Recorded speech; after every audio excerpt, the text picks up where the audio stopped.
The arena still hummed with electric energy long after the final bell had rung. Backlash 2025 had come and gone, but the aftershock of what had transpired inside those ropes lingered in the air like static before a storm. It wasn't just another premium live event. It wasn't just another night on the WWE calendar. This was something different, something alive. Every contest on the card delivered in a way that made fans feel like they were witnessing the rebirth of something they thought they had long understood. The crowd inside the building, loud, restless, passionate, had felt it in their bones. Online communities buzzed with reactions, clips, and debates. Something had shifted, something big. And yet, no one could have predicted what would happen next. As the final graphics rolled across streaming screens and the credits played out to the millions watching around the world, the production teams backstage moved quickly. They began preparing for what should have been a fairly routine post-show press conference.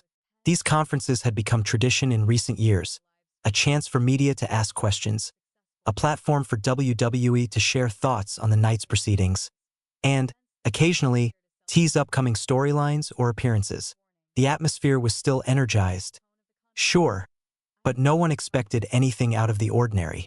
The most seasoned wrestling journalists and content creators in the room were prepared for the usual: the safe, the professional, the predictably corporate. They were wrong. As the setup finished and media personalities took their seats, a quiet murmur settled over the crowd.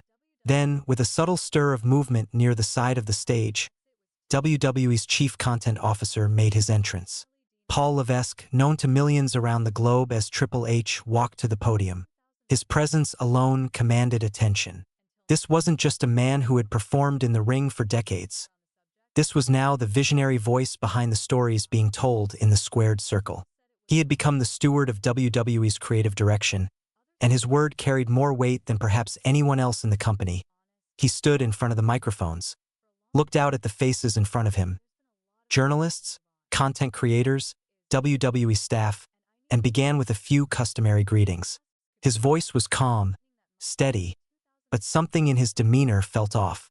Observers noticed it right away. Gone was the confident smile he often wore after a successful event.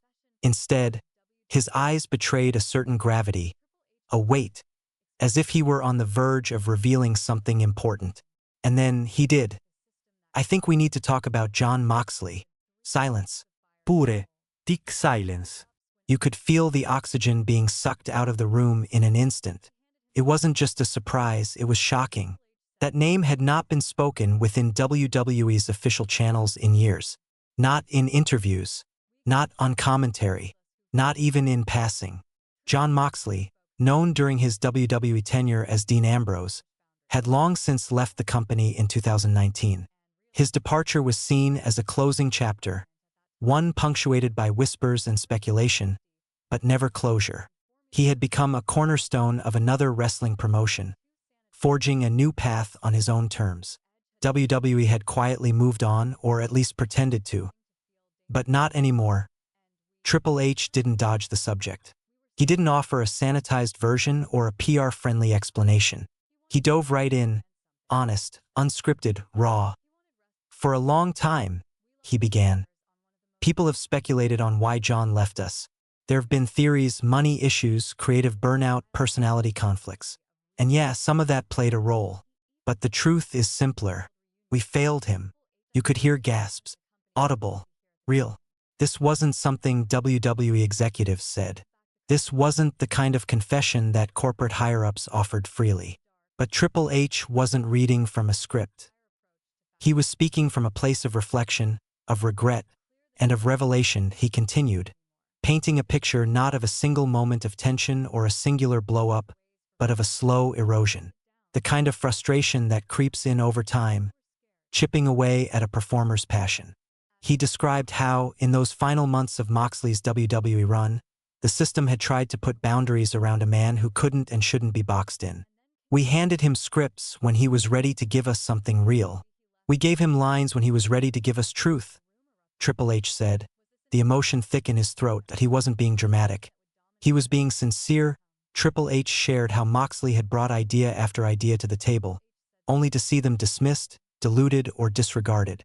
These weren't careless pitches meant to shock for shock's sake.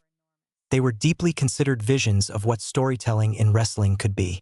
Gritty, uncomfortable, human. Moxley wanted blood. Not literal blood necessarily, but emotional blood. Truth that bled. Characters that bled. He wanted to take fans to the edge, not with stunts, but with honesty. "We gave him props," Triple H said, when what he really needed was a mic, a spotlight, and a crowd ready to hear something real. The weight of his words hung in the air. He recalled how Moxley once pitched a Shield reunion so dark, so layered, that it would have flipped the company's entire approach to faction storytelling. It wasn't just nostalgia or a ratings grab. It was psychological, it was dramatic, it was boundary pushing. But WWE wasn't ready. They were afraid of what it would mean to change the formula. Afraid of what it might look like to relinquish control. Triple H didn't point fingers at specific people. He didn't assign blame to anyone in particular. What he admitted to was systemic, cultural, deep. The company, he said, had become too afraid of risk, too obsessed with protecting an image. In doing so, they'd lost something, something vital. "We locked the door," he said softly, on one of the most passionate voices we've ever had.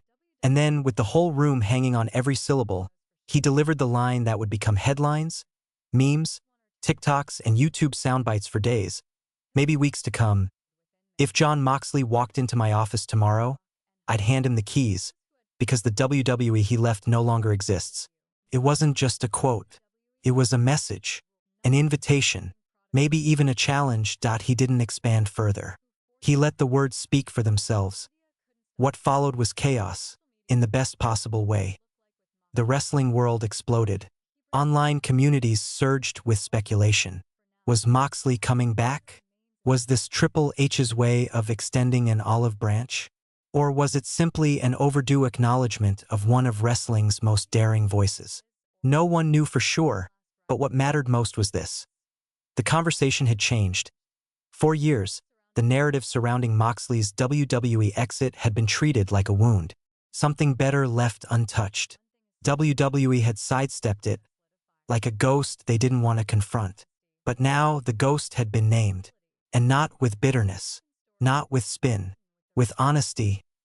Triple H wasn't merely apologizing. He was rewriting the story, not with corporate spin, but with truth. Jon Moxley didn't abandon WWE, he said near the end of his remarks. He outgrew it. He saw what we couldn't see. He said what we weren't ready to hear. And just like that, a man who had once been seen by many within the company as a renegade, a rebel, a wild card, was now being acknowledged as a visionary. A man ahead of his time. A man who had held up a mirror to WWE and dared it to evolve. Did this mean Moxley was coming back? No one could answer that. Maybe not even Moxley himself. But what had once been impossible was now, just barely, within the realm of possibility. Because for the first time since 2019, someone at the top of WWE had opened the door, even if just a crack. The press conference didn't end with the usual applause or laughter. There were no rounds of softball questions. There wasn't even an official sign-off. People simply sat there, letting the weight of what had just been said settle in. It wasn't just about one man. It was about a culture beginning to change. About leadership finally listening. About art being prioritized over agenda. Backlash 2025 gave fans incredible in-ring action. It delivered unforgettable moments. But it also gave them something more lasting. A glimpse at a future not bound by fear or familiarity. And as that night faded into morning, one truth was clear. The story of Jon Moxley and WWE wasn't over. It had just entered its next chapter.